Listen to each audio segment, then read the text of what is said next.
ചില കാര്യങ്ങളൊക്കെ അവരും കൊണ്ടുപോയിട്ടുണ്ടാവും. നിർത്തടി, എന്നോട് കള്ളം പറയണ്ട. നീ അറിയാതെ ആഭരണങ്ങൾ പോവില്ല. ആ ആഭരണങ്ങൾ എടുത്തോണ്ട് പോയിരിക്കുന്നത് സാറാമേടവാ. ഈ ഉശിരക്കെ അവരുടെ അടുത്ത് പോയി കാണിക്കേ.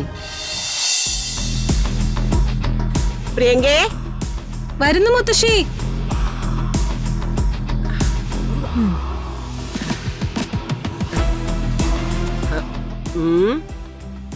ഇന്ന് നിനക്ക് ഒരുക്കം കുറച്ച് കൂടുതലാണല്ലോടി. ഇന്നൊരുങ്ങിയില്ലെങ്കിൽ പിന്നെ എന്നാ മുത്തശ്ശി ഒരുങ്ങണ്ടേ? ഓ, ഇന്നേ നമ്മുടെ ദിവസല്ലേ, നമ്മുടെ സിനിമയുടെ സെറ്റില് രാധിക വരുന്ന ദിവസം. അത് ആഘോഷിക്കണ്ടേ? ഒരുക്കമൊക്കെ കൊള്ളാം. എന്താ നിന്റെ പ്ലാൻ? എങ്ങനെയാ അവളെ നീ നാണം കടത്താൻ ഉദ്ദേശിക്കുന്നേ? അയ്യോ മുത്തശ്ശി, ഞാൻ അങ്ങനെ മുത്തശ്ശിയുടെ മുമ്പില് ചാടിക്കയറി എന്തെങ്കിലും ചെയ്യുവോ? ആറ്റുവാശ്ശേരി സുകുമാരിയെ കൊണ്ട് നടക്കാത്ത എന്ത് കാര്യ എന്നെ കൊണ്ട് സാധിക്കുന്നേ? എന്നാ പറ, അവള് കണ്ണും നനഞ്ഞ് നമ്മുടെ മുമ്പിൽ നിന്ന് പോയാ മതിയോ, അതോ കരഞ്ഞു കുളിച്ച് നിലത്ത് വീഴണോ? നാണം കടണം മുത്തശ്ശി. അഭിമാനത്തിന്റെ അവസാനത്തെ തരി വരെ നമ്മുടെ മുമ്പിൽ ഇല്ലാതാവണം.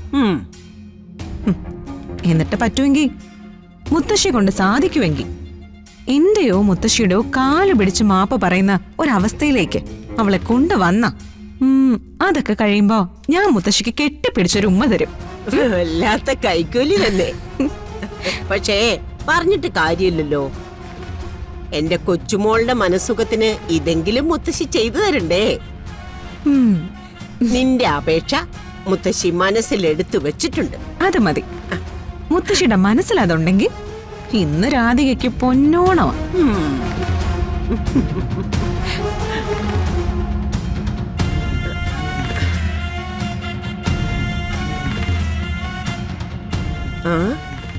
എടി, ഇത് എനിക്കിതാ. അയ്യോ മുത്തശ്ശി, ഇത് ഹീലുള്ളതാ. ഇതിട്ട് നടക്കണമെങ്കിൽ പ്രാക്ടീസ് വേണം. ആ, അതൊന്നും കുഴപ്പമില്ല, ഞാൻ എങ്ങനെയെങ്കിലും അങ്ങ് ഇട്ടോളാം. എടി, അവള് വന്ന് മുന്നിൽ നിൽക്കുമ്പോഴേ ആറ്റുവാശ്ശേരി സുകുമാരിക്ക് എന്തെങ്കിലുമൊക്കെ മാറ്റം വേണ്ടടി. പ്രൊഡ്യൂസർ അല്ലേ ഞാൻ. ശരി എന്നാ ഇതിന് പിടിച്ചേ.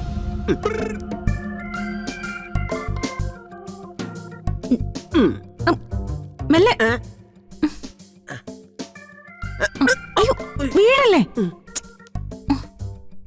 നടക്ക്. അയ്യോ മുത്തശ്ശി, ഞാൻ പറഞ്ഞില്ലേ മുത്തശ്ശി. എടി, തുടങ്ങിയതല്ലേ ഉള്ളൂ. വണ്ടി വരാൻ ഇനിയും കുറച്ച് സമയം എടുക്കും. അതിനുള്ളിലേ ഇതിനകത്ത് തന്നെ നടന്ന് പഠിക്കാം.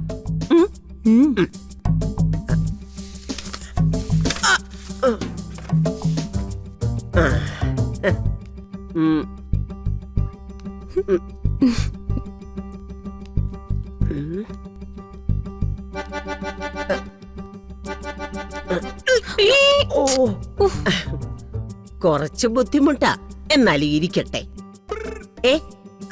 എടി, ഇനി അഥവാ ചെരുപ്പൂരി അവളുടെ മോന്തയ്ക്ക് ഒരു അടി അടിക്കേണ്ടി വന്നാലും ഇതാവുമ്പോഴേ കുറച്ച് കനമുണ്ടാവും. എന്റെ പൊന്നു മുത്തശ്ശി, മുത്തശ്ശി എന്നൊക്കെ പറഞ്ഞതാ ഇതുപോലെ ഇരിക്കണം. പക്ഷേ ഒരടി പോലും ഇങ്ങോട്ട് കൊള്ളാതെ അവളെ തല്ലിക്കൊണ്ടേ ഇരിക്കണം നമുക്ക്.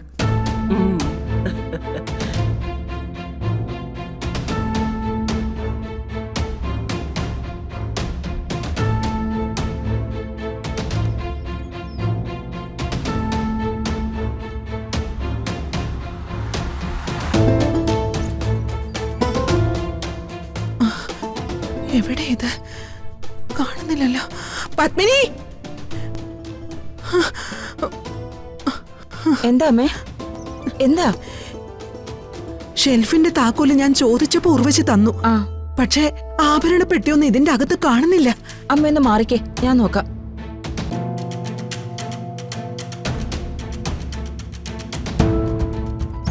അയ്യോ, ഇതിനകത്തില്ലല്ലോ അമ്മേ. ഓ, ഇതെന്ത് പണിയാ? ഉർവശിയോടൊന്ന് ചോദിക്കണമല്ലോ. എനിക്ക് എന്റെ ആഭരണങ്ങൾ കിട്ടിയേ പറ്റൂ. അമ്മ വാ, നമുക്ക് ചോദിക്കാം.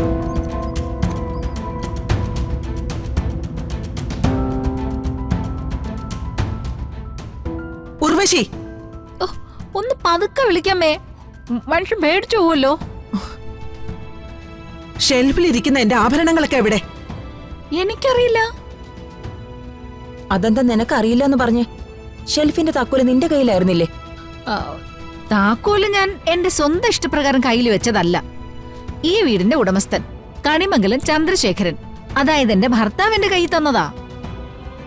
നിന്റെ വിശദീകരണങ്ങളൊന്നും വേണ്ട. എന്റെ ആഭരണങ്ങൾ എവിടെ? എനിക്ക് ഇപ്പൊ അത് കിട്ടണം. ഞാൻ ആ ഷെൽഫിനകത്ത് പ്രത്യേകിച്ച് ഒന്നും കണ്ടില്ല. ഒരാഭരണവും അതിനകത്തുണ്ടായിരുന്നില്ല. കള്ളം. പിന്നെന്താ, അത് ആവിയായി പോയോ? ഉർവശി, അമ്മയുടെ ആഭരണങ്ങൾ അതിനകത്തിരിക്കുന്നത് നീ കണ്ടിട്ടുണ്ട്.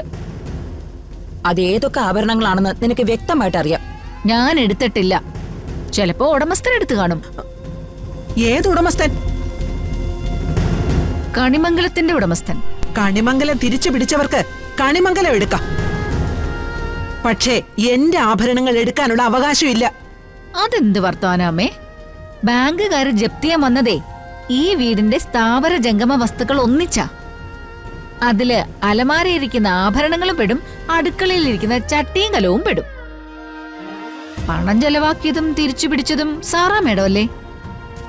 ചില കാര്യങ്ങളൊക്കെ അവരും കൊണ്ടുപോയിട്ടുണ്ടാവും. നിർത്തടി. എന്നോട് കള്ളം പറയണ്ട. നീ അറിയാതെ ആഭരണങ്ങൾ പോവില്ല. ആ ആഭരണങ്ങൾ എടുത്തോണ്ട് പോയിരിക്കുന്നത് സാറാ മേഡമാ. ഈ ഉശിരക്കെ അവരുടെ അടുത്ത് പോയി കാണിക്കേ. അല്ലെങ്കിൽ അവരെടുത്തോണ്ട് പോയിന്ന് പറഞ്ഞ് പോലീസ് സ്റ്റേഷനിൽ പോയി ഒരു കംപ്ലൈന്റ് കൊടുക്ക്. ഉർവശി, നീ കാണിക്കുന്നത് ദുഷ്ടതയാ. ഞാൻ എന്ത് കാണിച്ചതാ ഏട്ടത്തി ഇതിനു മുമ്പ് നിങ്ങൾക്ക് ഇഷ്ടപ്പെട്ടിട്ടുള്ളത്? എനിക്കേ നിങ്ങളുടെ സർട്ടിഫിക്കറ്റ് ഒന്നും ആവശ്യമില്ല. ആഭരണത്തിന്റെ കാര്യം ഇനി എന്നോട് ചോദിക്കണ്ട. ഒന്നുകിൽ സാറാ മേഡത്തിനോടോ അല്ലെങ്കിൽ ചന്ദ്രനോടോ ചോദിച്ചു നോക്ക്. അപ്പൊ പറയാനുള്ള മറുപടി അവര് പറയും.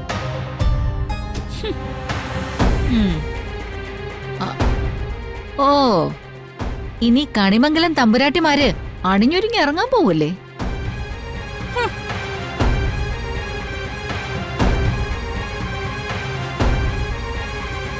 കരുതിക്കൂട്ടിയ പത്മിനി, ഇത് ചെയ്തിരിക്കുന്നത് അവള് തന്നെയാ. അതിലെനിക്ക് സംശയമൊന്നുമില്ല. ഇതിങ്ങനെ വിട്ടാ പറ്റില്ലമ്മേ. ഞാൻ ഇപ്പൊ തന്നെ പരമേശ്വരനോട് പറയാം. ഏട്ടൻ ചോദിക്കട്ടെ. അത് വേണ്ട. പരമേശ്വരൻ അവരെ ചോദ്യം ചെയ്താല് അവരവനെ ക്രൂരമായിട്ട് നാണം കെടുത്തു. അതവന് സഹിക്കാൻ പറ്റില്ല മോളെ. അവന് വേദനിക്കാനേ അതുകൊണ്ട് കാര്യമുണ്ടാവും. വിലപ്പെട്ടത് എന്തൊക്കെ നഷ്ടപ്പെട്ടു. അതിന്റെ കൂട്ടത്തില് അതുകൂടി അങ്ങ് പോയെന്ന് കരുതാം. നമ്മുടെ വരുണൻ രാധിക എവിടുന്ന് പോയതിൽ കൂടുതൽ നഷ്ടമൊന്നും നമുക്ക് വരാനില്ലല്ലോ. ഒന്നിച്ചു കഴിഞ്ഞിരുന്നവരമ്മേ ഈ കാണിച്ചു കൂട്ടുന്നത്. നമ്മൾ അവരുടെ എന്തൊക്കെ തെറ്റുകൾ ക്ഷമിച്ചു. പക്ഷെ അവരുടെ പെരുമാറ്റം കണ്ട തെറ്റ് ചെയ്യുന്നത് മുഴുവൻ നമ്മളാ.